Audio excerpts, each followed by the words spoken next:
Stop. La beauté de Fight Club. L'un des plus grands chefs-d'œuvre de l'histoire du cinéma. Si vous trouvez ça abusé, laissez-moi vous présenter la beauté de ce film. Aujourd'hui dans La Carapace, première vidéo du genre, je vous présente la beauté d'une œuvre. Ici, aucun tacle ou aucun clash gratuit. Ici, on rend hommage à des œuvres qui ont bouleversé ceux qui les ont regardées.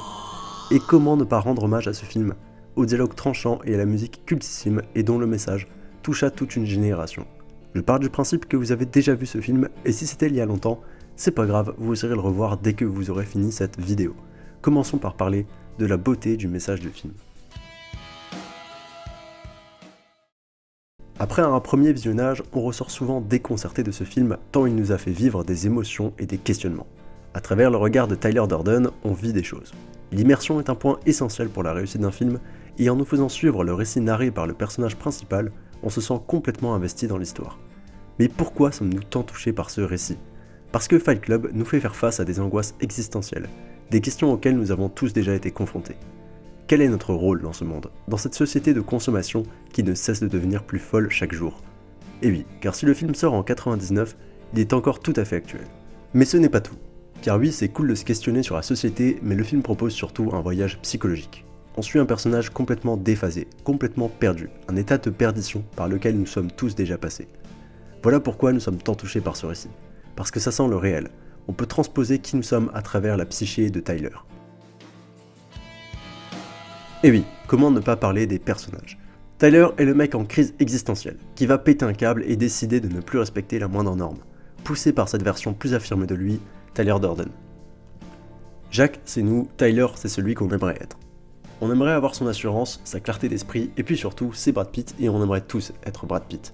Pardon, je m'emballe, mais sans déconner, ce mec c'est comme la petite voix dans notre tête qu'on n'écoute jamais assez. Il est nous, mais il voit les choses sans filtre et agit sans filtre. Ce qui est par moments plutôt cool. Par exemple, pour surmonter une crise existentielle, c'est pratique. Mais agir sans filtre mène aussi à devenir un danger public, ne respectant plus aucune norme. À travers ces deux psychologies, le film nous propose de voir ce que serait notre vie si nous écoutions cette voix dans notre tête à 100%. Et vu le chaos engendré, le film nous montre aussi à quel point il est important d'aller au psy-bordel. Si vous en voulez plus sur les personnages et leurs combats internes, allez voir la vidéo du coroner à ce sujet. Mais revenons-en à la beauté, désormais la beauté visuelle.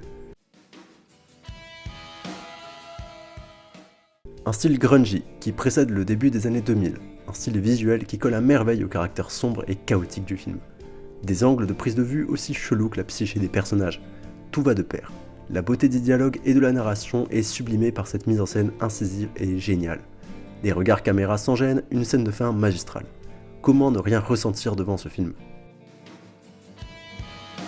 Je ne pourrais jamais me lasser de cette écriture si parfaite. Le film regorge de punchlines qui poussent à réfléchir sur notre société. On est les enfants oubliés de l'histoire, mes amis. On n'a pas de but ni de vraie place. On n'a pas de grande guerre, pas de grande dépression. Notre grande guerre est spirituelle. Notre grande dépression, c'est nos vies. Mais ce n'est pas tout. Le film, couplé à la mise en scène, donne lieu à des phrases absolument magnifiques, dont ma petite préférée. Tu m'as rencontré à un moment très spécial de ma vie. Bref, je suis amoureux des dialogues. Mais la bande-son ne s'arrête pas là, parlons brièvement de la musique. Comment ne pas en parler ? Where is my mind des Pixies, une chanson cultissime, collant à merveille au film et à la scène finale. Mais même la BO des Death Brothers est géniale, même si elle s'écoute moins bien en dehors du film que d'autres bandes-son. En effet, c'est un style musical très particulier avec des musiques électroniques éclectiques qui vont de pair au message du film. Comment considérer un film comme un chef-d'œuvre si ce film n'a eu aucun impact sur son public ? Si Fight Club fait autant l'unanimité, c'est parce qu'il a marqué tous ceux qui l'ont vu, de par la remise en question anarchique qu'il propose. Il a d'ailleurs réussi à merveille son rôle de critique de notre société, quand on voit comment les médias l'ont traité. À sa sortie, le film fut hué dans les journaux. Mais lorsque le public eut droit de visionner ce film, les médias retournèrent leur veste quelques années plus tard, voyant le succès de cette œuvre, qui entra alors dans le panthéon du cinéma. Et pour finir, moi-même ce film a changé ma vie. C'est après l'avoir vu que j'ai déclaré ma flamme à une fille de mon entourage, car j'étais ressorti tellement matrixé par le film et sa foutue musique Where is my mind que je ne savais plus quoi ressentir sentimentalement. Bref, voilà la beauté de ce film. Une musique exceptionnelle, Un final grandiose, une remise en question de soi et de la société totale et bouleversante pour n'importe qui étant déjà passé par des états de perdition.